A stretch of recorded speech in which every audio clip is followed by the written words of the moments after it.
Mais à chaque fois, c'est le même scénario. Alors avant, il était ministre de l'Intérieur, maintenant il est ministre de la Justice. Et ça recommence, c'est toujours la même chose. Les rues en feu après un match, des policiers attaqués, des personnes tuées, des commerçants ruinés. Et derrière tout ça, on a la justice qui rend des jugements complètement ridicules. Et qui est le responsable aujourd'hui? Eh bien, c'est Gérald Darmanin lui-même. Non mais, il est quand même ministre de la Justice de Bayrou. Il a hérité du marteau, tu vois, le marteau de la justice, là. Il dirige quand même la politique pénale du pays. Et pourtant, toujours les mêmes résultats. Ça casse, ça pille, ça fait même plus grave, et on se retrouve avec des peines symboliques et du théâtre judiciaire.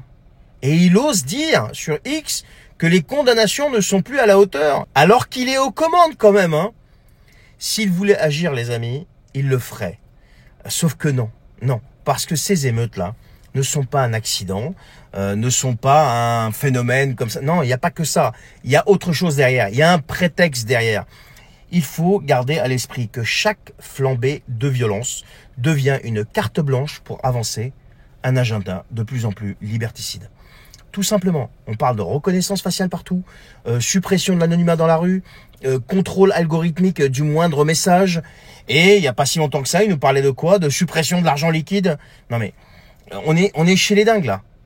La peur justifie tout là. Ils utilisent la peur pour tout justifier. Et en plus de ça, la peur, ils l'organisent ou du moins ils l'entretiennent.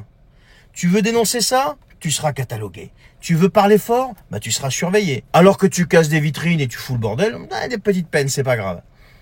Le but, les amis, c'est pas la paix. C'est la soumission par le tout numérique. C'est pas nouveau, ils en ont déjà parlé de ça. Alors bien sûr en y mettant les formes. Et pendant qu'on vous montre les images des Champs-Élysées en flammes, eh bien on oublie de regarder, tu sais, les petits décrets qu'ils signent en douce là dans l'ombre, tu vois.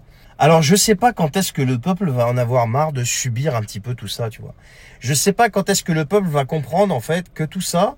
Alors bien sûr, j'ai pas dit qu'ils mettaient eux-mêmes tout ça en place, mais ils se servent de ces événements-là pour justifier ce qu'ils vont mettre en place derrière. Regardez, pour le trafic, l'autre il te sort, oui, bah le problème c'est l'argent liquide. Non, le problème c'est pas l'argent liquide, le problème c'est que vous avez pas les cojones pour vous attaquer comme il faut à ce phénomène.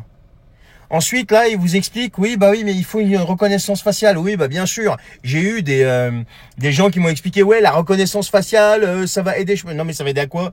Si les mecs ont des cagoules, tu vas les reconnaître comment, en fait? Non, mais je sais pas, explique-moi. Non, mais donc, tu comprends tout ça? Ils jouent sur les peurs pour pouvoir, justement, avancer cet agenda de plus en plus liberticide. Parce que quand vous les écoutez parler, le mec, quand même, il est ministre de la Justice, il dit que les peines, elles sont pas assez lourdes, en fait. Mais t'as la justice entre les mains, t'attends quoi, là?